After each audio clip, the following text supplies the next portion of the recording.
Hello everyone, welcome you all to GS exams cracker. तो देखिए भैया, आपका सीजीएल का अब एग्ज़ाम है 2025 का।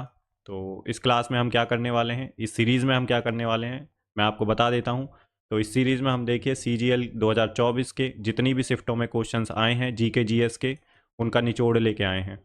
और इवन सीजीएल के अलावा सीएचएसएल, एमटीएस, जीडी जितने भी एसएससी एग्ज़ाम लेता है 2024 में जो भी एग्ज़ाम हुए हैं, उनके जीके जीएस के क्वेश्चंस मैं आपको ले आया हूँ सारे। ठीक है, आपको जो है एक भी क्वेश्चन नहीं छूटेगा आपका। जीके जीएस का जितने भी इंपॉर्टेंट क्वेश्चन है सारे इंक्लूड कर लूँगा मैं, जो रिपीट होने के चांसेस हैं या जिनको घुमा फिरा के एग्जामिनर पूछ सकता है। ठीक है। और जो इस सीरीज़ का ये तीसरा दिन है भाई, तीसरी क्लास है। इससे पहले दो क्लासेज आ चुकी हैं, अगर आपने वो नहीं देखी हैं तो वो ज़रूर देख लें। ठीक है। और उनका जो लिंक है वो डिस्क्रिप्शन में प्रोवाइड कर दूंगा मैं। बाकी अगर आप पीडीएफ इसकी डिमांड करेंगे तो मैं टेलीग्राम चैनल पर पीडीएफ भी डाल दूंगा। इसमें आपका सारा कवर होगा और पीवाईक्यू के थ्रू ही हम सारी चीज़ें करेंगे। ठीक है। मोस्ट मोस्ट इंपॉर्टेंट सीरीज है भैया, जितने भी पीवाईक्यू हैं सारे देख लेंगे हम, जो भी इंपॉर्टेंट है एसएससी के जितने भी हैं, सीजीएल, सीएचएसएल, एमटीएस और जीडी, या फिर फेज का जो आपका जो एग्ज़ाम होता है एसएससी का। तो आपका जीके जीएस का जो है पीवाईक्यू का काफ़ी अच्छा रिवीजन हो जाएगा। और अब देखिए भैया, आपका पहला काम है चैनल को सब्सक्राइब कर लें अगर नहीं किया है तो, आने वाली क्लासेस के लिए, क्योंकि नहीं तो आप क्लासेस से रह जाएंगे वंचित। और दूसरा जो है, चैनल को शेयर करिए अपने दोस्तों के साथ अगर कोई प्रिपरेशन कर रहा है तो। और तीसरा, अगर हमारे एफर्ट्स आपको अच्छे लग रहे हैं तो चैनल को लाइक ज़रूर करें। ठीक है। तो चलिए देखते हैं अपना पहला जो क्वेश्चन है क्या है। बाकी आप इससे पहले दो क्लासेज हैं वो ज़रूर देखिए, लिंक डिस्क्रिप्शन में दे दूंगा मैं। और टेलीग्राम को भी ज्वाइन कर ले फर्दर अपडेट्स के लिए। ठीक है भाई। तो चलिए देखते हैं अपना पहला क्वेश्चन। तो पहला क्वेश्चन है हमारा, Gangubai Hangal belongs to the. और देखिए एक चीज़ और है कि ये जो क्लास होगी हिंदी इंग्लिश दोनों में होगी, इंग्लिश में भी होगी और हिंदी में भी होगी। तो बाइलिंगुअल क्लास है, ना हिंदी वाले दिक्कत ले ना इंग्लिश वाले, दोनों को अच्छे से समझ आएगा। तो पहला जो क्वेश्चन है, खुद से भी ट्राई करिए इस क्वेश्चन को लगाने का, और अपना स्कोर जो है लास्ट में ज़रूर बताएं कि आपका स्कोर कितना आया है। मेरे साथ साथ ट्राई करें क्वेश्चंस को लगाने का, प्रैक्टिस करें। ये हमारी रिवीजन सीरीज है, ये मान लीजिए एग्जाम से पहले। ठीक है, रिवीजन कर सकते हैं आप इस चीज़ का। तो गंगूबाई हंगल बिलोंग्स टू, तो किससे बिलोंग करती हैं गंगूबाई हंगल, कौन सा घराना है जिससे ये बिलोंग करती हैं। एसएससी सीजीएल 2024 में आया था। यहाँ पे पीछे लिखा हुआ होगा आपको कि किस एग्ज़ाम में ये क्वेश्चंस आए हैं। ठीक है। तो सोचिए आप और इसका आंसर दीजिए कमेंट सेक्शन में। 2 सेकंड का आपको, 2 से 5 सेकंड का आपको टाइम मिलेगा। तो इसका जो आंसर है भाई, किराना घराना। जो गंगूबाई हंगल है, तो ये रखती हैं किराना घराना से संबंध। तो बाकी और दूसरे घरानाज का भी देख लेते हैं हम, क्या क्या इनके बारे में दे रखा है। तो ये है गंगूबाई हंगल। अब देखते हैं इनके बारे में। देखो, ये मैंने इंपॉर्टेंट पॉइंट्स इसलिए लिखे हैं ताकि आप कुछ चीज़ें नोट कर लें, नोटबुक लेके बैठें, जो इंपॉर्टेंट पॉइंट लगे आप वो देख सकते हैं। तो देख लेते हैं। देखिए, हाजी सुजान खान, ये जो है एसोसिएटेड हैं आगरा घराना से, और ये फाउंडर हैं आगरा घराना के। इतना आपको याद रखना है कि हाजी सुजान खान एसोसिएटेड विद, ऐसे आ सकता है आपको जो है क्वेश्चन, ये पूछा भी गया है। तो ये आगरा घराना से है, एसएससी में पूछा हुआ क्वेश्चन है ये। आगरा घराना, घराना of Hindustani classical vocal music, ये लाइन बहुत इंपॉर्टेंट है, एज इट इज़ रिपीट हुई है ये एग्जाम में। दूसरा जो है, जो ऑप्शन था हमारा, ग्वालियर घराना ऑफ हिंदुस्तानी, जो ग्वालियर घराना का था। तो ग्वालियर घराना of Hindustani classical music was founded by, तो फाउंडर कौन है वो पूछ लेता है एग्जाम में, ये भी क्वेश्चन पूछा हुआ है। तो नाथन पीर बख्श, हस्सू खान, हद्दू खान, ये भाई ग्वालियर घराना के फाउंडर हैं। और Nathu Khan in the mid of 16th century, ये याद रखने की ज़रूरत नहीं है। बाकी ये लाइन इंपॉर्टेंट है आपकी कि ग्वालियर घराना से जो है किसका संबंध है, ऐसे भी आ सकता है। और फाउंडर कौन है ग्वालियर घराना के, तो वो भी आ सकता है आपका। ठीक है। नाथू, पीर बख्श, हस्सू खान और हद्दू खान, ये तीन चीज़ें आपको याद रखनी है। नेक्स्ट को जो है हमारा पॉइंट वो देख लेते हैं। देखो, पंडित राम साय फाउंडर हैं किसके, बनारस तबला घराना के, तो इतना आपको ध्यान रखना है। और known for developing the Banaras बाज, तो ये लाइन जो है इंपॉर्टेंट है, एज इट इज आ चुकी है एग्जाम में, बिल्कुल डिक्टो। तो नेक्स्ट जो हमारा पॉइंट है, बनारस घराना ऑफ कत्थक, तो बनारस घराना है कत्थक का, वो उससे कौन एसोसिएटेड है, तो जानकी प्रसाद और सुखदेव महाराज। तो ये चारों के चारों पॉइंट इंपॉर्टेंट हैं, प्रीवियस ईयर एग्ज़ाम में आ चुके हैं, इसलिए मैंने यहाँ पे इंक्लूड किए हैं। तो अगर आपको नोट करने हैं तो नोट कर सकते हैं, बाकी आपको अगर क्लास ये है कि एक से दो बार देखनी है तो देख सकते हैं, और जिनके पास टाइम कम है वो 1.5 की स्पीड पे अपना रिवीजन कर सकते हैं। हिंदी वालों के लिए ये सारी चीज़ें जो मैंने इधर बताई हैं वो सारी चीज़ें यहाँ पे लिखी हुई हैं, आप देख सकते हैं, बिल्कुल आसान भाषा में जो एग्ज़ाम में आया है वो मैंने लिखा हुआ है यहाँ पे। ठीक है भाई, तो ये हमारा पहला क्वेश्चन रेडी है। तो अब हमसे कोई सा भी घराना पूछ ले, ये मोस्ट रिपीटेड क्वेश्चन है, एसएससी में देख लो, आरआरबी में देख लो, कोई और एग्जाम होता है वनडे में तो ये क्वेश्चन आते ही आते हैं और रिपीट होते हैं ये क्वेश्चन। नेक्स्ट क्वेश्चन देख लेते हैं क्या पूछा गया है भाई।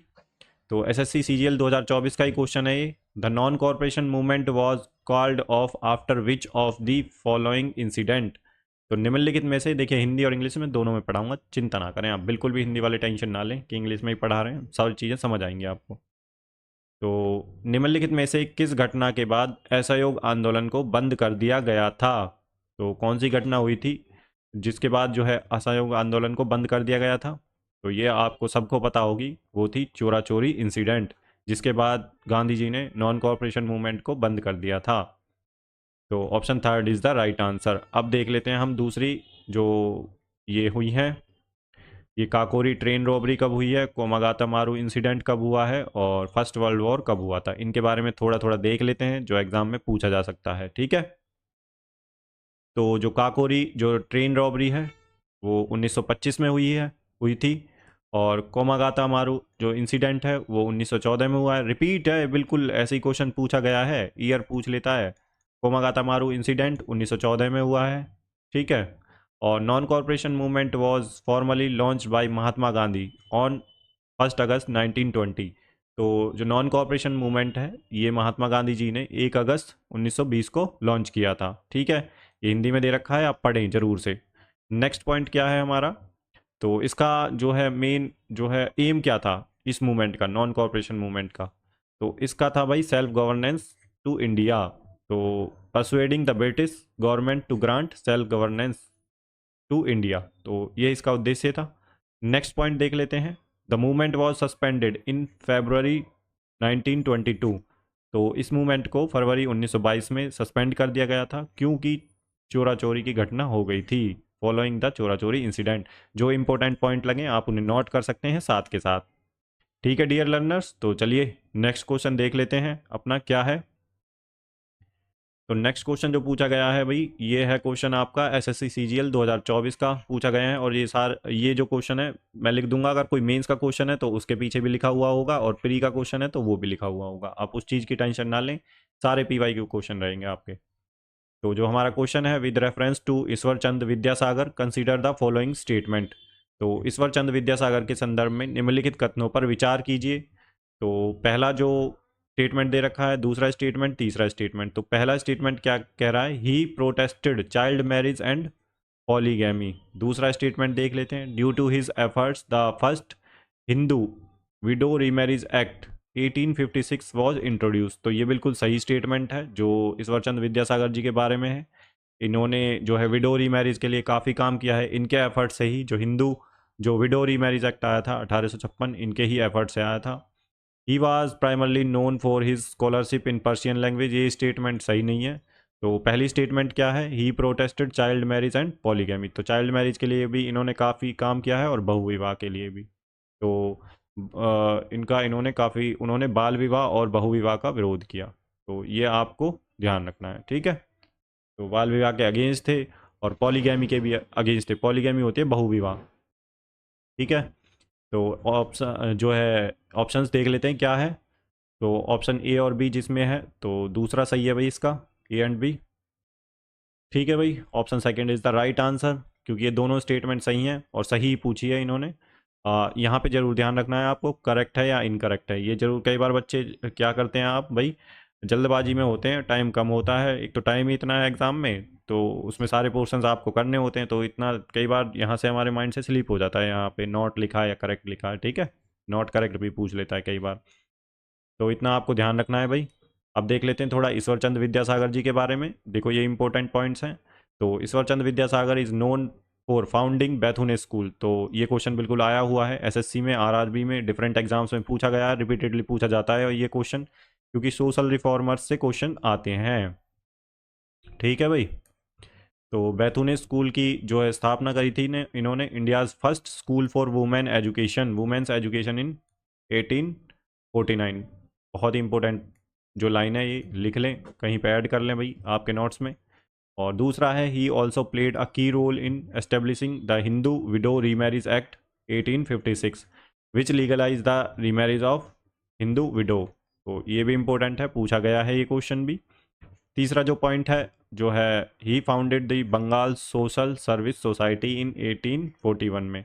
थोड़ा याद रख लें बस ऐसे, वैसे ये क्वेश्चन पूछा नहीं गया है अभी तक, तो ये आ सकता है वैसे। He also founded the Bengal social service society 1841 में। ये दो जो ऊपर वाली स्टेटमेंट है ये इंपॉर्टेंट है, लगातार पूछी जाती हैं एग्जाम्स में। ये हिंदी में दे रखा है, आप पढ़ सकते हैं, सारी चीज़ें आपके सामने हैं, जो इधर लिखा है वही इधर लिखा है। ठीक है भाई। तो नेक्स्ट क्वेश्चन देख लेते हैं क्या कह रहा है अपना। नेक्स्ट क्वेश्चन है, ये आया था एसएससी सीजीएल 2024 का क्वेश्चन है ये भाई।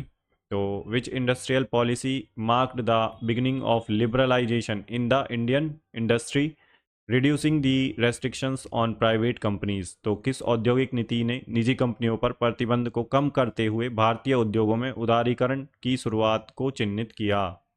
तो ये आपको बताना है। लिबरलाइजेशन की पॉलिसी आई थी जब एलपीजी जो रिफॉर्म्स आए थे वो कब आए थे, तो ये आए थे भाई इंडस्ट्रियल पॉलिसी 1991, 1991 में। तो इस समय जो प्रधानमंत्री कौन थे, वो थे पीवी नरसिम्हा राव जी। ये क्वेश्चन पूछा हुआ है, नरसिम्हा राव।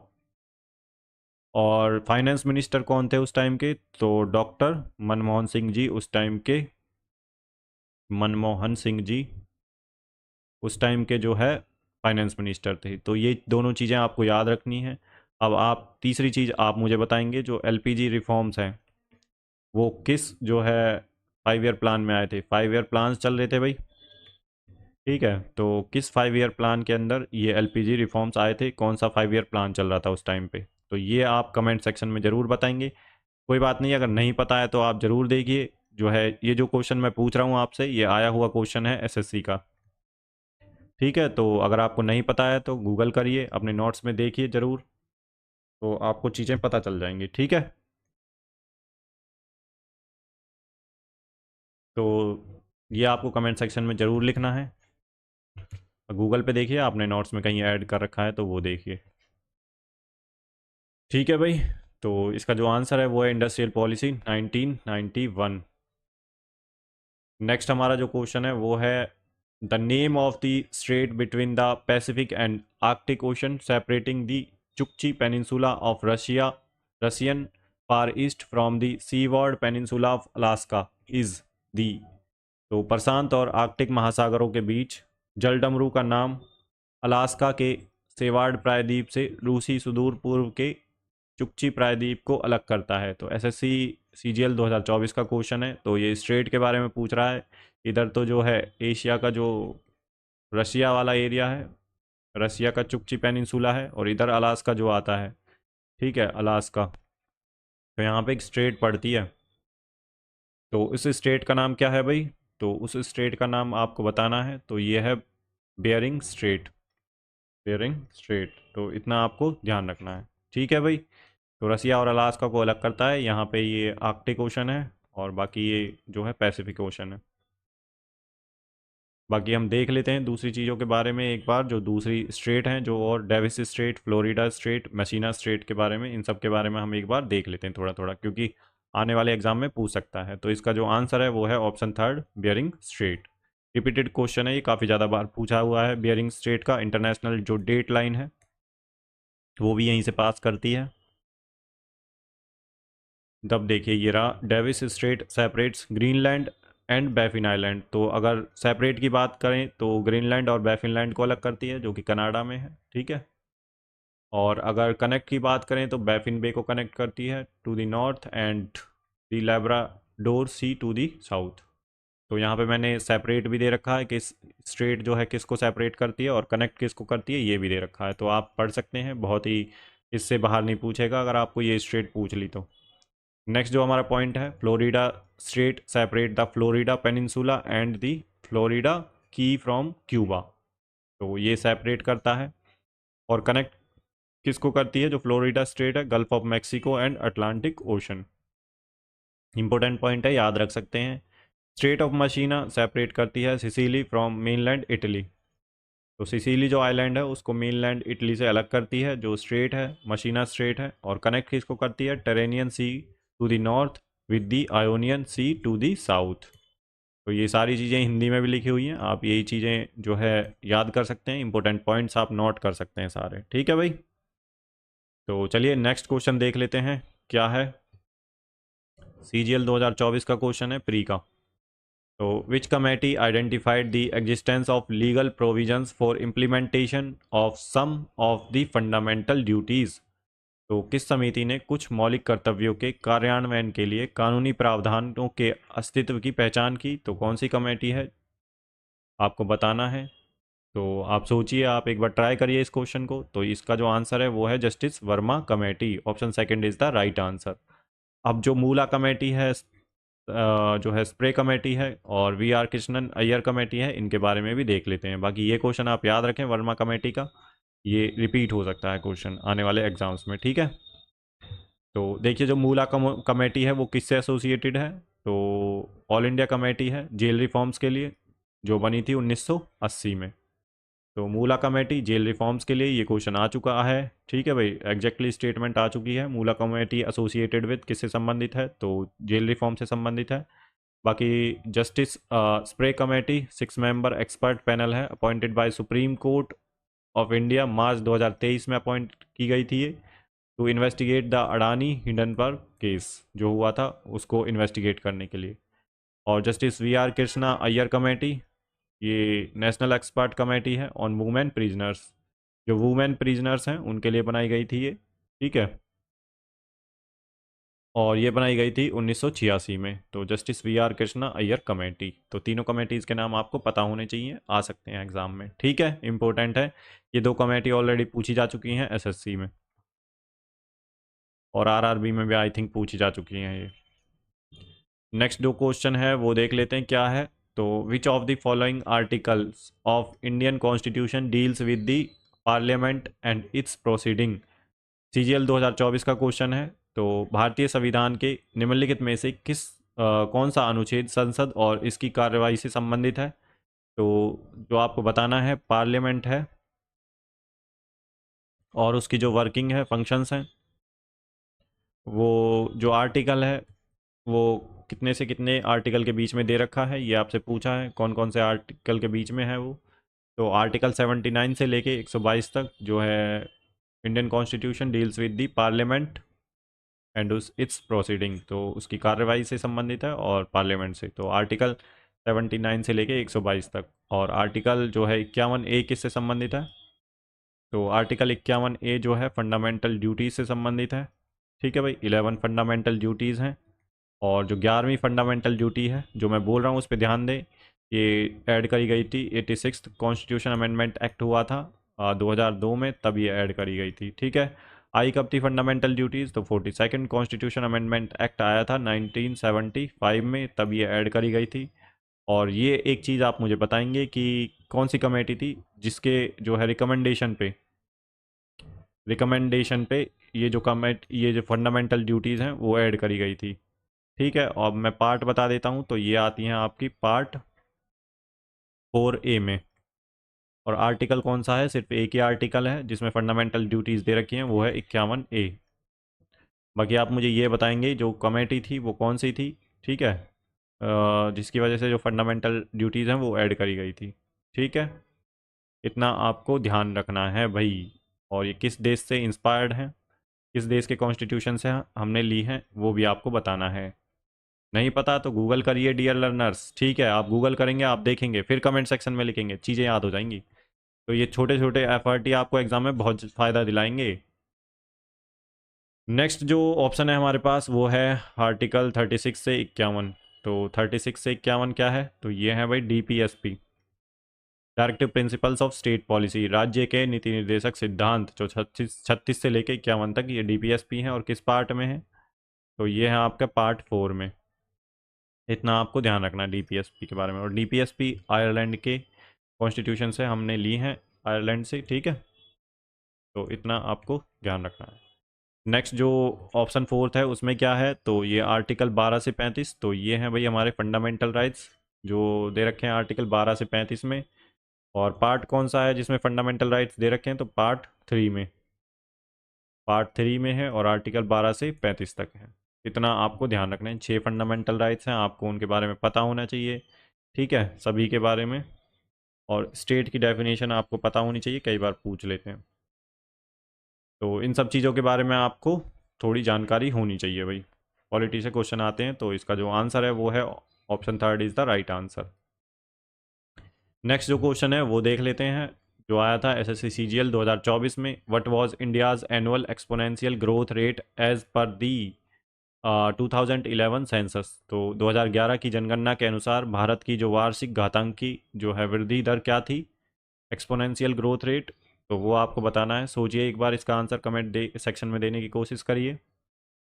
तो ये है भाई 1.64%। तो option second is the right answer. तो इतना आपको ध्यान रखना है। 2011 वाला सेंसस आपके लिए हो जाता है इम्पोर्टेंट, ठीक है। और ये कौन से नंबर का सेंसस था, 15th नंबर का सेंसस था, 2011 वाला वाला जो सेंसस था। अब हम थोड़ी चीज़ें सेंसस के बारे में देख लेते हैं, इसकी हिस्ट्री के बारे में देख लेते हैं, ठीक है। तो इम्पोर्टेंट जो पॉइंट हो वो ऐड कर लेना आप भाई। तो जो सेंसस था, अ मोर सिस्टमेटिक, दो नॉट एंटायरली सिंक्रोनस, एक सिस्टमेटिक जो सेंसस था बट सिंक्रोनस नहीं था। और जो सेंसस पहली बार हुआ था वो था 1865 से 1872 के बीच में, ठीक है। बट ये सिंक्रोनस सेंसस नहीं था बट सिस्टमेटिक था। उसके अलावा पहला जो सिंक्रोनस सेंसस जो है ब्रिटिश इंडिया में हुआ था वो कब कंडक्टेड किया गया था, तो 1881 में कंडक्ट किया गया था। और 10 ईयर में ये कंडक्ट किया जाता है। तो उस टाइम पे जो वो थे कमिश्नर कौन थे, सेंसस कमिश्नर, तो डब्ल्यू सी प्लॉडन। ये पूछा हुआ क्वेश्चन है एग्जैक्टली, ठीक है। और पहला सेंसस भी पूछा हुआ है ब्रिटिश इंडिया में, तो 1881 में सिंक्रोनस आ जाए तो ये वाला करना है आपको। नॉन सिंक्रोनस पूछ ले तो 1872 में। तो 2011 का जो सेंसस है वो 15वां सेंसस है, ये भी आपको पता होना चाहिए। अब जो 2021 में होने वाला था, कोविड की वजह से उसे पोस्टपोन कर दिया गया था, तो अब ये होने वाला है, तो ये 16th सेंसस रहेगा आपका, ठीक है। और ये 7th जो 2011 वाला है, ये 7th जो है सेंसस है इंडिपेंडेंस इंडिया के बाद। जब हमारा देश आज़ाद हुआ था तो उसके बाद ये 7वां था जो 2011 में हुआ है, ठीक है। अब 8वां होगा जो 2021 में होने वाला था, पोस्टपोन करके कोविड में, अब होने वाला है वो। तो वो होगा 8वां इंडिपेंडेंस के बाद वाला।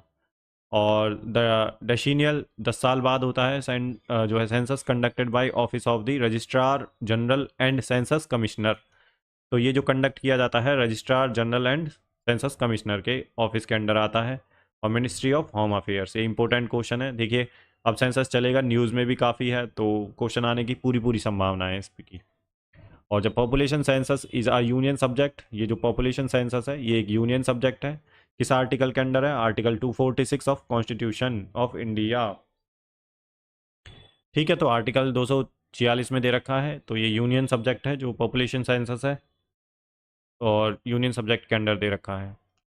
पहला non synchronous census conducted in India 1872 में, ये मैंने बता दिया है ऊपर। उस टाइम पे गवर्नर जनरल कौन थे, जो नॉन सिंक्रोनस सेंसस था जो कंडक्ट किया गया था पहला सेंसस, उस टाइम पे जो गवर्नर जनरल थे वो थे लॉर्ड मायो। नेक्स्ट पॉइंट देख लेते हैं। First synchronous census was taken under British rule February 17 1881 by W C Plowden, census commissioner थे ये भी इंपॉर्टेंट पॉइंट है जो मैंने ऊपर डिस्कस कर लिया है।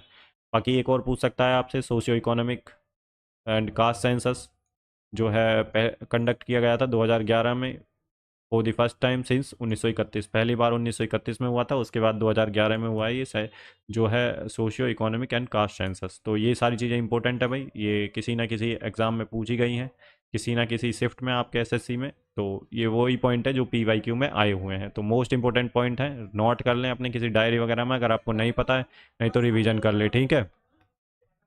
नेक्स्ट क्वेश्चन देख लें, द कच्ची पूड़ी, जो हमारा नेक्स्ट क्वेश्चन है, ये पूछा गया था एसएससी सीजीएल 2024 में। तो Kuchipudi dance belongs to which of the following state.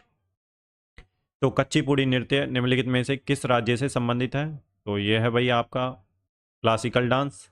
और क्लासिकल डांस किस स्टेट से ये जो है संबंधित है कच्चीपुड़ी? तो ये है भाई आपका आंध्र प्रदेश से। Option second is the right answer. ठीक है भाई, अब हम थोड़ा सा डांसेस के बारे में देख लेते हैं क्या है जो हमारे क्लासिकल डांस है। तो देखिए भरतनाट्यम जो है वो है तमिलनाडु का। ठीक है, इतना आपको याद रखना है बस किस स्टेट में है, बाकी आप अपने जो है सहूलियत के हिसाब से पढ़ सकते हैं चीज़ों को। अगर याद रख लेंगे तो बहुत ही ज़्यादा अच्छा है। कोई क्वेश्चन अगर इलेबोरेट करके पूछ ले एग्जामिनर तो मैंने आपको इसलिए सारी चीज़ें यहाँ पे दे दी हैं। कथक है जो है क्लासिकल डांस, ये है उत्तर प्रदेश में होता है। ओरिजिनेशन की बात हो रही है यहाँ पे, तो कथकली केरला का है। कच्चीपुड़ी आंध्र प्रदेश का है। नेक्स्ट जो है मणिपुरी, मणिपुर में होता है। ओडिशी उड़ीसा का है। मोहिनीअट्टम जो है केरला का है। और सतरिया जो डांस है आसाम का है। छऊ डांस जो होता है आपका उड़ीसा, वेस्ट बंगाल और झारखंड में होता है। ये पूछे हुए क्वेश्चन है सारे, किसी ना किसी फॉर्म में पूछे हुए हैं कि स्टेट कौन सा है, कौन सा डांस कहाँ पे होता है। तो क्लासिकल डांस का जो स्टेटस है वो संगीत नाटक अकादमी देती है। ठीक है, तो आपको इतना पता होना चाहिए भाई क्लासिकल डांस के बारे में। ठीक है, तो नेक्स्ट क्वेश्चन देख लेते हैं। और भाई जिन बच्चों ने चैनल को सब्सक्राइब नहीं किया है वो चैनल को सब्सक्राइब कर लें, क्योंकि जो आने वाली क्लासेस हैं उनका नोटिफिकेशन आपको तुरंत मिल जाए। नहीं तो देखिए आप रह जाएंगे क्लासेस से वंचित। और आपको क्लासेस कैसी लग रही हैं, क्लास कैसी लग रही है, हमारे एफर्ट पसंद आ रहे हैं तो आप चैनल को लाइक ज़रूर करें, अपने दोस्त जो तैयारी कर रहे हैं उनके साथ शेयर करें। ठीक है, ये आप लोगों के लिए किया जा रहा है ये काम। और PYQ जो है छांटने में बहुत मेहनत लगती है भाई। ठीक है, उसके लिए सारी चीज़ें प्रिपेयर करना ये आप सब लोगों के लिए हो रही हैं। तो इसका पूरा फ़ायदा उठाइए, प्रैक्टिस करिए अपनी PYQ की। ठीक है, आपको अब PYQ की टेंशन लेने की ज़रूरत नहीं है। GK GS का आप मेरे ऊपर छोड़ दीजिए, PYQ आपका एक एक होगा जो इम्पोर्टेंट होगा। ठीक है, इनसे काफ़ी क्वेश्चंस आपको आने वाले एग्जाम में, जो आपका CGL एग्जाम है उसमें काफ़ी क्वेश्चन दिखेंगे। इवन आप कोई दूसरा भी एग्जाम दे रहे हैं वनडे तो भी ये आपको सारे क्वेश्चंस दिखेंगे। तो चैनल को सब्सक्राइब जरूर करें और टेलीग्राम चैनल को ज्वाइन कर लें। अगर आपको PDF अगर आप कहेंगे तो मैं PDF अपलोड कर दूंगा टेलीग्राम चैनल पर। ठीक है, तो उसका लिंक डिस्क्रिप्शन में है। तो आप चैनल को सब्सक्राइब जरूर कर लें और बेल आइकन जो है आप उसे भी जरूर दबा लें। तो नेक्स्ट जो क्वेश्चन है भाई, विच of the following is saturated hydrocarbons? तो CGL 2024 का है, 2025 का तो अभी हुआ नहीं है भाई टाइपिंग एरर है। तो निम्नलिखित में से कौन सा जो है संतृप्त हाइड्रोकार्बन है? तो ये आपको बताना है। सोचिए एक बार आंसर दीजिए, इसका केमिस्ट्री का क्वेश्चन है। तो इसका जो आंसर है C3H8। तो option first is the right answer. बाकी देख लेते हैं हाइड्रोकार्बन्स क्या होते हैं। देखो, saturated hydrocarbons is an organic molecules made up of carbons and hydro atoms. जो कार्बन्स और हाइड्रो एटम्स से बने होते हैं, where all the carbon atoms are bounded to the maximum number of hydrogens.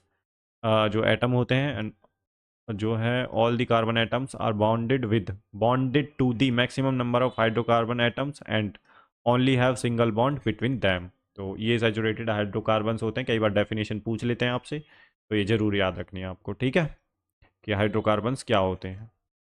तो नेक्स्ट देख लेते हैं, ये हिंदी में दे रखा है, आप पढ़ सकते हैं बहुत ही। ठीक है, उसी लैंग्वेज में दे रखा है जो इंग्लिश में है, बस इजी लैंग्वेज में है तो आप अपने हिसाब से पढ़ सकते हैं। ठीक है भाई, जो यहाँ पे लिखा है वही यहाँ पे लिखा है। नेक्स्ट जो क्वेश्चन है, a large number of words are derived from the word go means cow. A wealthy person was known as dash in Vedic times. तो बड़ी संख्या में शब्द गौ शब्द से लिए गए हैं जिसका अर्थ है गाय।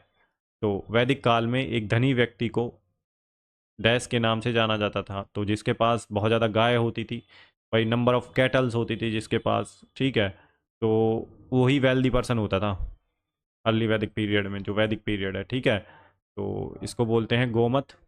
जिसके पास सबसे ज़्यादा गाय होती थी, गौ होती थी, तो गोमत बोलते हैं उसे। ठीक है, तो option first is the right answer. तो उस टाइम पे भाई जो जिसके पास cattles, more number of cattles होती थी, वो रिच पर्सन होता था, वही वेल्दी पर्सन माना जाता था।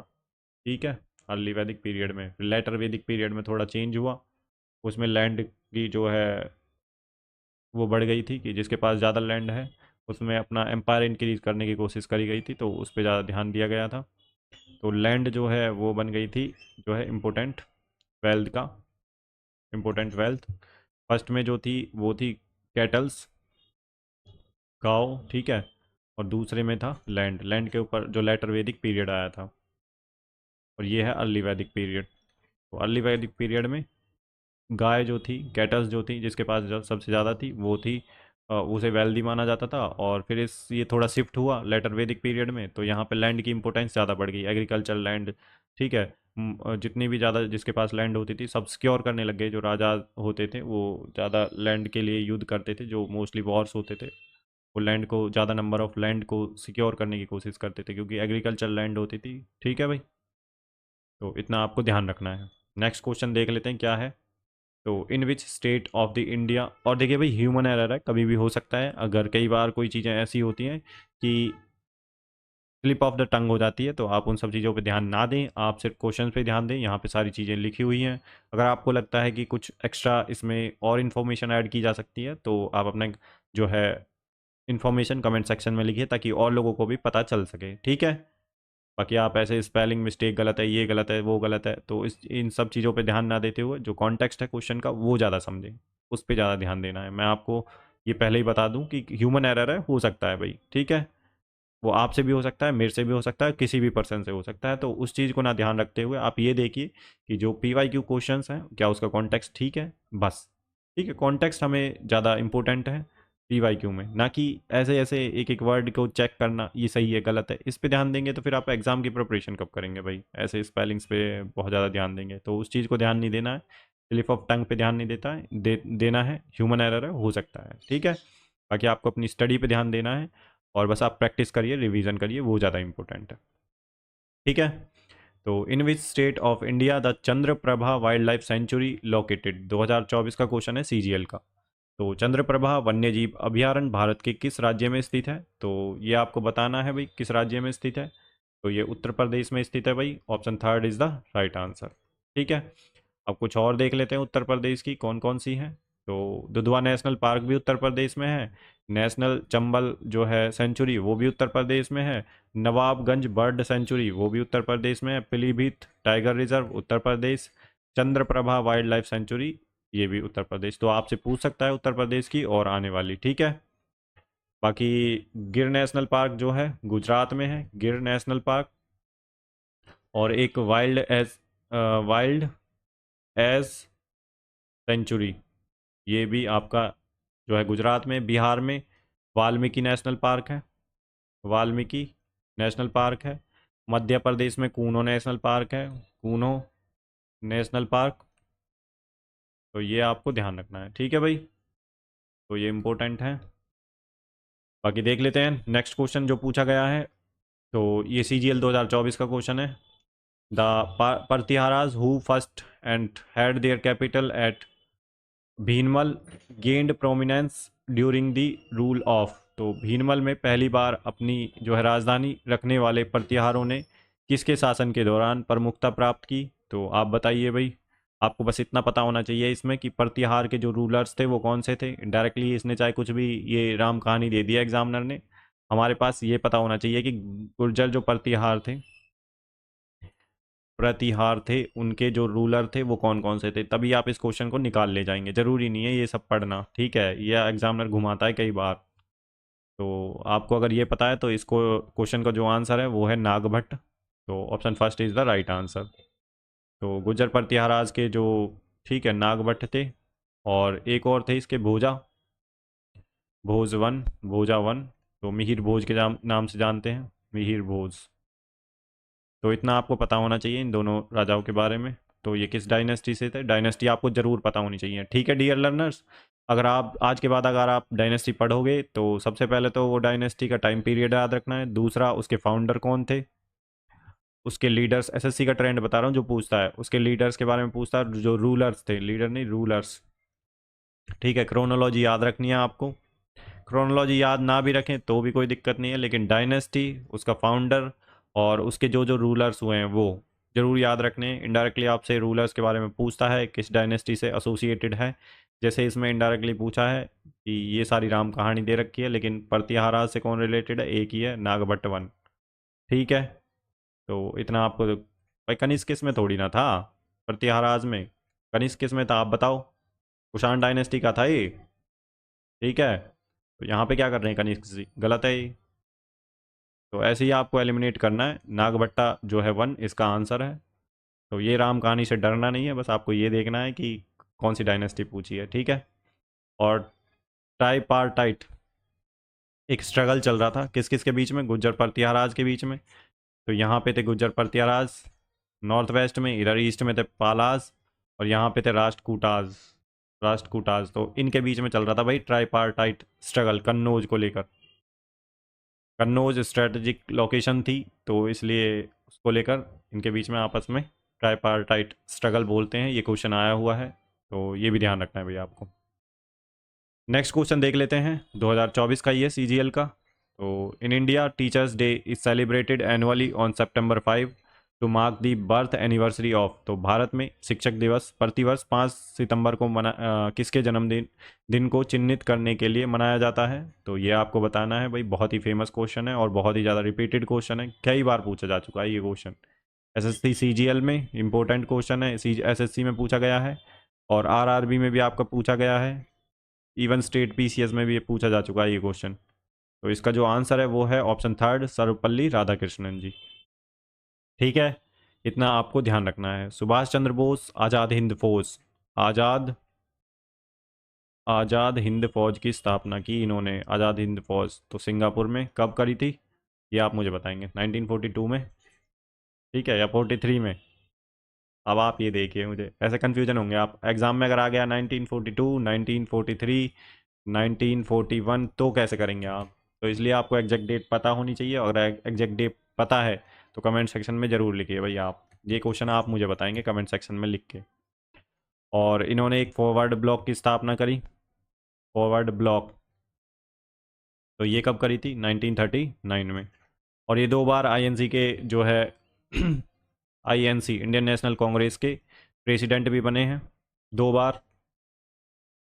तो आप मुझे बताएंगे, एक हरिपुरा सेशन था, हरिपुरा, और एक था त्रिपुरी सेशन, त्रिपुरी सेशन, ठीक है। 2 सेशंस में ये प्रेसिडेंट रहे हैं जो है आईएनसी के। और ये दोनों सेशंस कब हुए थे ये आपको बताना है कमेंट सेक्शन में। 3 चीज़ें हैं जो आपको बतानी है, एक तो ये दोनों सेशन जो जिसमें प्रेसिडेंट रहे हैं जो है सुभाष चंद्र बोस, क्वेश्चन पूछा हुआ है एसएससी में।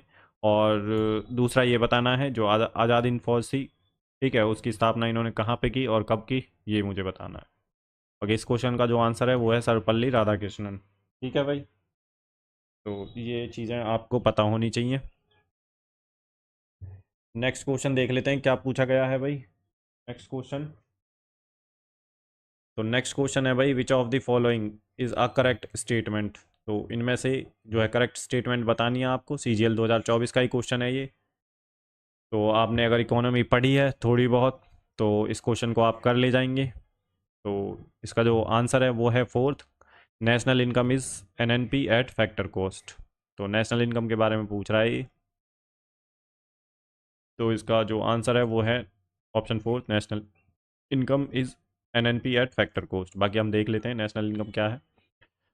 Net national product is a factor को net national product at factor cost represents the total value of goods and services produced by a country's normal residents adjusted for depreciation and valued at the cost of the factor of production like wages, rent, interest and profits. Essentially it's the national income calculated without including indirect taxes and including subsidies. तो ये हिंदी में दे रखा है, बाकी आप देख सकते हैं, पढ़ सकते हैं नेशनल इनकम नेशनल इनकम के बारे में। तो ये इकोनॉमी का जो है क्वेश्चन है आपसे, जो है नेशनल इनकम डायरेक्टली भी पूछ सकते हैं, डेफिनेशन भी पूछ सकते हैं। आपको जीडीपी के बारे में पता होना चाहिए, जीडीपी के बारे में पता होना चाहिए, नेशनल इनकम के बारे में पता होना चाहिए। तो ये बहुत ज़रूरी है भाई, क्योंकि इससे रिपीट होते हैं क्वेश्चन। एसएलआर के बारे में पता होना चाहिए, स्टैट्यूटरी लिक्विडिटी रेशियो, और एक एसएलआर हो गया, और बस जो कॉमन टर्म्स हैं इकोनॉमी की उनके बारे में पता होना चाहिए। बजट के बारे में थोड़ा सा पता होना चाहिए, ठीक है। कैपिटल रिसिप्ट क्या है, कैपिटल रिसिप्ट क्या है, कैपिटल एक्सपेंडिचर क्या है, रिवेन्यू रिसिप्ट क्या है, और रिवेन्यू एक्सपेंडिचर क्या है। तो ये थोड़ी सी चीज़ें आपको पता होनी चाहिए भाई। और जीडीपी ग्रोथ रेट क्या है, या जीडीपी में कितना इंक्रीमेंट हुआ है, तो इकोनॉमी के बारे में ये सब क्वेश्चन बार बार रिपीट होते हैं, ठीक है। ये एसएलआर होता है और जीडीपी, नेशनल इनकम, इन सब के बारे में। नेक्स्ट क्वेश्चन देख लेते हैं क्या है भाई। तो इकोनॉमी की जो बेसिक टर्मिनोलॉजी है उससे क्वेश्चन आते हैं भाई। तो विच of the following statements is incorrect regarding fundamental rights. CGL 2024 का ही क्वेश्चन है ये। तो मौलिक अधिकारों के संबंध में निम्नलिखित में से कौन सा कथन गलत है। तो गलत कह रहा है ये, तो देख लेते हैं हम स्टेटमेंट क्या कह रही है भाई। तो पहला जो स्टेटमेंट है वो है fundamental rights can be enforced by law. बिल्कुल सही स्टेटमेंट है, लेकिन हमें इनकरेक्ट पे ध्यान देना है। कभी आप जल्दी जल्दी में पढ़ लें और ध्यान ना रहे आपको, ठीक है। तो दूसरी जो स्टेटमेंट है, fundamental rights are derived from the Britain constitution, तो यहाँ पे गलत करने के चांसेस हैं एग्जामिनर के। तो ये है यूएसए। यूएसए जो fundamental rights derived from USA, Britain से नहीं, यही गलत है, यही इसका आंसर है। बाकी तीसरे वाली स्टेटमेंट देख लेते हैं अपनी जो है सेटिस्फेक्शन के लिए। The fundamental rights are mentioned in the constitution from article 12 to 35। तो ये बिल्कुल सही स्टेटमेंट है, हमने भाई रटे हुए हैं ये, बिल्कुल आपको रटे ही हुए होने चाहिए फंडामेंटल राइट्स, तो ठीक है, कोई भी पूछ लेता है एग्जामिनर। और फोर्थ देखते हैं, the article 21 provides article 21 provides right to life. तो ये भी स्टेटमेंट सही है, चौथी भी सही है, तीसरी भी सही है, पहली भी सही है, तो दूसरी गलत है। इन्होंने गलत के बारे में पूछा है। तो जो फंडामेंटल राइट्स हैं ड्राइव्ड फ्रॉम यूएसए, यूएसए से ड्राइव्ड हुए हैं, यूएसए से लिए हैं हमने, ठीक है। नेक्स्ट क्वेश्चन देख लेते हैं भाई क्या है अपना। तो इसका जो आंसर है वो है option second is the right answer. Incorrect पूछा है और इनकरेक्ट हमने बता दिया। नेक्स्ट क्वेश्चन है, under which scheme are collateral free loan up to 10 lakh extended by the member lending institution in India. तो सीजीएल 2024 का क्वेश्चन है, किस योजना के तहत भारत में सदस्य ऋण देने वाले संस्थानों एमएलआई द्वारा 10 लाख तक के संपार्श्विक मुक्त ऋण दिए जाते हैं। तो कोलेटरल फ्री लोन किस स्कीम में दिए जाते हैं, अप टू 10 लाख। तो 10 लाख तक जो है कोलेटरल फ्री लोन्स जो दिए जाते हैं वो किसके द्वारा दिए जाते हैं, जो है मेंबर लैंडिंग इंस्टीट्यूशन के द्वारा। और तो वो किस स्कीम में है, तो वो आपको बताना है। तो प्रधानमंत्री मुद्रा योजना में है वो। तो option second is the right answer. Stand up India scheme आई थी भैया आपकी 2016 में। तो इसमें क्या था कि एससी या बीसी का नहीं, एससी या एसटी का 1% और एंड वुमेन के लिए जो है 10 लाख से लेके और 1 करोड़ तक जो है ग्रीन फील्ड लोन दिया जाएगा, ठीक है। पर ब्रांच 1 पर्सन को दिया जाएगा, ठीक है। तो या तो एस सी एस टी का होना चाहिए और एक वुमेन, तो इन दोनों में से एक, और इन दोनों में ये वुमेन होनी चाहिए, ठीक है। तो एक जो है 10 लाख से और 1 करोड़ तक का लोन दिया जाएगा, ग्रीन फील्ड प्रोजेक्ट के लिए दिया जाएगा। ये ग्रीन फील्ड जो प्रोजेक्ट होते हैं, मतलब शुरुआत से जो स्टार्ट कर रहे हैं, ऐसे नहीं है जिसका बिजनेस चल रहा है उसको मिलेगा, नहीं, जो ग्रीन फील्ड प्रोजेक्ट है उनके लिए मिलेगा 10 लाख से और 1 करोड़ के बीच में, एस सी एस टी और या फिर वुमेन को, ठीक है। तो शेड्यूल कॉमर्शियल जो बैंक होती हैं उनको देना ही पड़ेगा। पर ब्रांच में है ये, जो शेड्यूल कॉमर्शियल बैंक्स होती हैं उनकी एक ब्रांच से, एक तो एस और SC ST सॉरी, और एक वुमेन कैंडिडेट को देना ही होगा। तो ये जो स्कीम आई थी, जो स्टैंड अप इंडिया स्कीम है, 2016 में आई थी, इतना आपको पता होना चाहिए। प्रधानमंत्री जनधन योजना, इसमें भाई आपको सबको पता होगा 2014 में आई थी ये स्कीम। इसमें खाते खोले गए थे, लोगों के अकाउंट्स खोले गए थे, और इसमें ओवरड्राफ्ट फैसिलिटी भी है। ओवरड्राफ्ट जो फैसिलिटी होती है 10,000 तक, 10,000 तक, तो ये वाली फैसिलिटी भी इसमें है जनधन जो अकाउंट है, प्रधानमंत्री जनधन अकाउंट में, ठीक है। तो नेक्स्ट क्वेश्चन देख लेते हैं क्या आया था भाई। तो सीजीएल 2024 का क्वेश्चन है, which of the following festival observed in Assam is majorly celebrated by Vaishnavites. तो असम में मनाया जाने वाला निम्नलिखित में से कौन सा त्यौहार मुख्य रूप से वैष्णवों द्वारा मनाया जाता है। तो ये जो है भैया आपका त्यौहार बताना है जिसे वैष्णवाइट सेलिब्रेट करते हैं असम में। तो आप सोचिए एक बार, ट्राई करिए इसका आंसर। तो ये है भाई दोल जत्रा, ठीक है। Option second is the right answer. अब देख लेते हैं हम जो है बिहू के बारे में, अम्बुबाची मेला क्या है और ये रोंगकर फेस्टिवल क्या है। तो ये इंपॉर्टेंट पॉइंट्स हैं, आप लिख सकते हैं, एसएससी में पूछे गए हैं। तो Rongker is a winter festival celebrated by Karbi tribes Assam में। तो ये एक विंटर फेस्टिवल है और असम का ही है। ठीक है, इतना आपको पता होना चाहिए। और कार्बी ट्राइब कहाँ मिलती है, तो ये असम में है, ये भी आपको पता होना चाहिए। और इसे सेलिब्रेट भी कार्बी ट्राइब्स करती है। बिहू देख लेते हैं। Bihu is celebrated 3 times in a year with different names and tradition. तो बिहू 3 बार मनाया जाता है अलग अलग नाम से और ट्रेडिशन से। तो बिहू है Bohag Bihu, it also called Rongali Bihu. This festival mark the Assamese new year and the start of spring. It's celebrated in April. तो ये इंपॉर्टेंट है भाई, ये पॉइंट कई बार रिपीट हो चुका है, एक बार नहीं कम से कम 10 बार एग्जाम में आया हुआ है एसएससी के में। इवन आरआरबी के एग्ज़ाम में भी आया हुआ है, एनटीपीसी वगैरह का जो एग्ज़ाम है। तो Magh Bihu is also called Bhogali Bihu. This festival is celebrated in January. तो जनवरी में सेलिब्रेट किया जाता है, इसको भोगाली बिहू के नाम से भी जानते हैं। नेक्स्ट जो हमारा पॉइंट है वो है कटी बिहू, ऑल्सो कॉल्ड कंगाली बिहू। तो Kongali Bihu, this festival is celebrated in October and November. Time जरूर याद रखना है, ये सारे पॉइंट मोस्ट मोस्ट इंपॉर्टेंट है भाई, ये नोट कर लें अगर आपने नहीं लिख रखा है तो। ठीक है, बाकी ये सब चीज़ें हिंदी में दे रखी हैं, आप पढ़ सकते हैं, देख सकते हैं, लिख सकते हैं, सारी चीज़ें आपको मैंने वैसे एलेबोरेट में हिंदी में ही कर रहा हूँ मोस्टली। ठीक है, तो नेक्स्ट क्वेश्चन देख लेते हैं क्या है भाई। विच of the following groups of months is coldest in north India. तो सीजीएल 2024 का क्वेश्चन है, निम्नलिखित में से कौन सा जो महीना का समूह है उत्तर भारत में सबसे ठंडा है। तो ये तो बहुत इजी क्वेश्चन है। ठीक है, ऐसे क्वेश्चन भी आते हैं भाई इजी क्वेश्चन। तो दिसंबर जनवरी का महीना जो सबसे ठंडा महीना होता है नॉर्थ इंडिया में। तो option third is the right answer. इसमें तो भाई आपकी जो है कॉमन सेंस ही काम आएगी। ठीक है, अगर आप नॉर्थ इंडिया में रहते हैं तो नेक्स्ट क्वेश्चन है भाई, some of the talas invented by dash include Trimukhi, Panchmukhi और सप्तमुखी एंड नवमुखी। तो डैश द्वारा आविष्कार किए गए कुछ तालों में त्रिमुखी, पंचमुखी, सप्तमुखी, नवमुखी शामिल हैं। तो ये किसने किए थे भाई इन्वेंट, तो एम पाल मुरली कृष्णन। तो option first is the right answer. तो आपको याद रखना है, ये क्वेश्चन रिपीट हो सकता है। नेक्स्ट क्वेश्चन देख लेते हैं, in which year was the temple entry movement started by Bhimrao Ambedkar. CGL 2024 का ही क्वेश्चन है ये। तो भीमराव अंबेडकर द्वारा मंदिर प्रवेश आंदोलन किस वर्ष शुरू किया गया था। तो ये किया गया था भाई 1927 में। ठीक है, तो option third is the right answer. बाकी अंबेडकर जी ने जो है 1936 में इंडिपेंडेंट लेबर पार्टी की स्थापना करी थी। तो ये भी इंपॉर्टेंट है, आया हुआ क्वेश्चन है ये। नेक्स्ट देख लेते हैं क्या पूछा गया है। Who among the following dancers was the first one from the state of Orissa to be conferred the Padma Vibhushan award. तो सीजीएल 2024 का क्वेश्चन है, तो निम्नलिखित नर्तकियों में से कौन उड़ीसा राज्य से पद्म विभूषण पुरस्कार से सम्मानित होने वाले पहले नर्तक थे। तो ये आपको बताना है। तो इसका जो आंसर है वो है भाई कैलूचरण महापात्रा।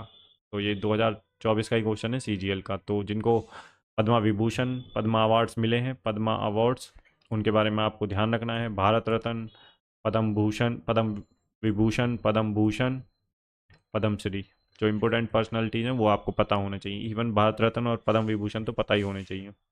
पद्मश्री बहुत ज़्यादा लोगों को मिलता है। तो इंपॉर्टेंट पर्सनालिटीज़ आपको देखने होंगे यहाँ पे, उसके लिए मैं क्लास ले आऊँगा जो पद्मा अवार्ड्स हैं इंपॉर्टेंट पर्सनालिटीज़ के लिए। ठीक है, तो नेक्स्ट क्वेश्चन देख लेते हैं क्या है भाई। तो ये है हमारा next question, where was the 1912 session. 1912 का जो सेशन हुआ है इंडियन नेशनल कांग्रेस का, हेल्ड इन बिहार। तो बिहार में कौन सी जगह हुआ था। तो बिहार में भारतीय राष्ट्रीय कांग्रेस का 1912 का अधिवेशन कहाँ पे आयोजित किया गया।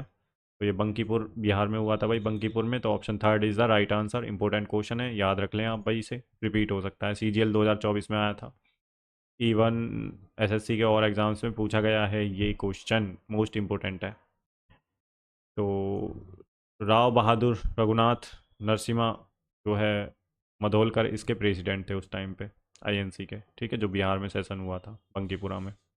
तो राव बहादुर रघुनाथ नरसिम्हा, नरसिन्हा मधोलकर। तो नाम आपको याद रखना है इनका, क्योंकि पिछले में ईयर पूछा था, इस सवाल प्रेसिडेंट पूछ सकते हैं। ऐसा भी तो हो सकता है ना भाई, एग्जामिनर पीवाईक्यू देखता है बनाते टाइम, पीवाईक्यू पे जरूर नज़र डालता है वो, उसी हिसाब और एटीट्यूड से बनाता है फिर वो क्वेश्चन। ठीक है, उसके दिमाग में भी एक चीज़ सेट हो जाती है, अच्छा इस पैटर्न पे क्वेश्चन बनाना है, क्योंकि वो PYQ देख के ही बनाएगा क्वेश्चन।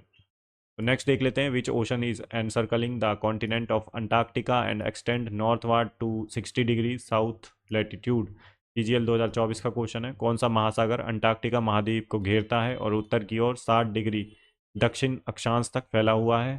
तो ये आपको बताना है, ये साउदर्न ओशन है भाई जिसकी बात कर रहा है। ये कुछ इस तरह से है, यहाँ पे जो है अंटार्कटिका है, इसको जो घेरता है 60 डिग्री पे, इसके बाद जो है यहाँ ये अंटार्कटिका है पूरा, तो ये है साउदर्न ओशन जिसकी ये बात कर रहा है, ठीक है। तो option fourth is the right answer. Next question देख लेते हैं क्या है भाई। Which article mentions the controller and auditor general of India. किस अनुच्छेद में भारत के नियंत्रक महालेखा परीक्षक का उल्लेख है। SSC CGL 2024 का क्वेश्चन है, तो ये आपको बताना है, बहुत ही ज़्यादा रिपीटेड क्वेश्चन है SSC में और आपका RRB में, स्टेट PCS में, इवन CDS में ये क्वेश्चन बहुत बार रिपीट हुआ है। तो अनुच्छेद जो है आर्टिकल 148 में दे रखा है कैग के बारे में, कंट्रोलर एंड ऑडिटर जनरल के बारे में, ठीक है भाई। बाकी ये जो दूसरे आर्टिकल हैं इनके बारे में भी देख लेते हैं भाई थोड़ा सा।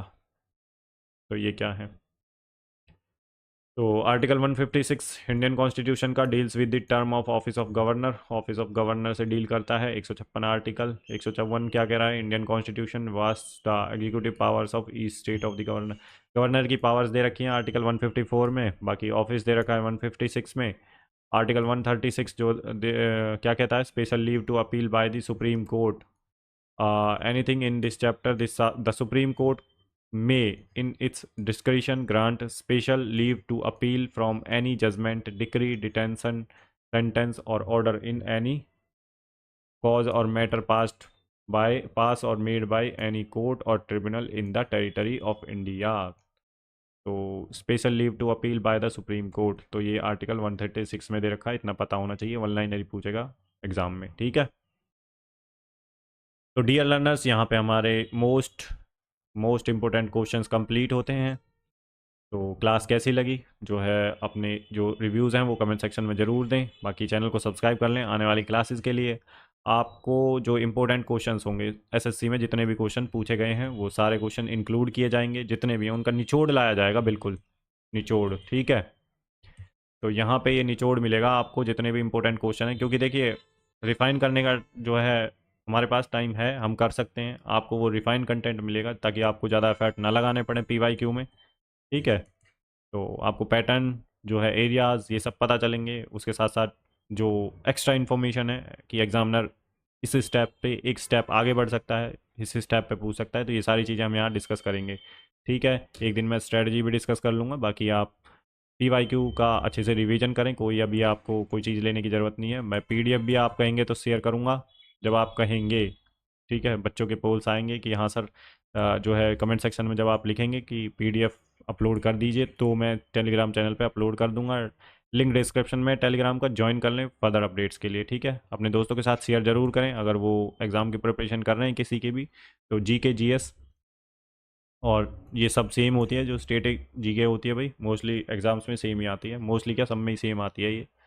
तो ठीक है भाई, आप जो है चैनल को सब्सक्राइब कर लें, बेल आइकन को दबा लें, शेयर करें और लाइक करना बिल्कुल ना भूलें। तो चलिए भाई, ये हमारी तीसरी क्लास थी। तो एग्ज़ाम तक ये कंटिन्यू रहेगा सिलसिला, हम बैठेंगे और फतेह करके मानेंगे, तभी इस सीरीज़ का नाम है कर फतेह, ठीक है। तो हम कुछ भी नहीं छोड़ने वाले हैं, PYQ हमसे बाहर नहीं जाएगा किसी भी हालत में, और आपको एग्ज़ाम में दिख भी जाएगा ये चीज़ कि क्वेश्चन रिपीट हो रहे हैं या नहीं हो रहे हैं, ठीक है। तो चलिए भाई, यहीं पे हम अपनी क्लास को समाप्त करते हैं, मिलते हैं अपने नेक्स्ट क्लास में इसी एनर्जी के साथ, बिल्कुल पॉजिटिव माइंड के साथ। तो अपना ध्यान रखिए, गुड बाय, जय हिंद।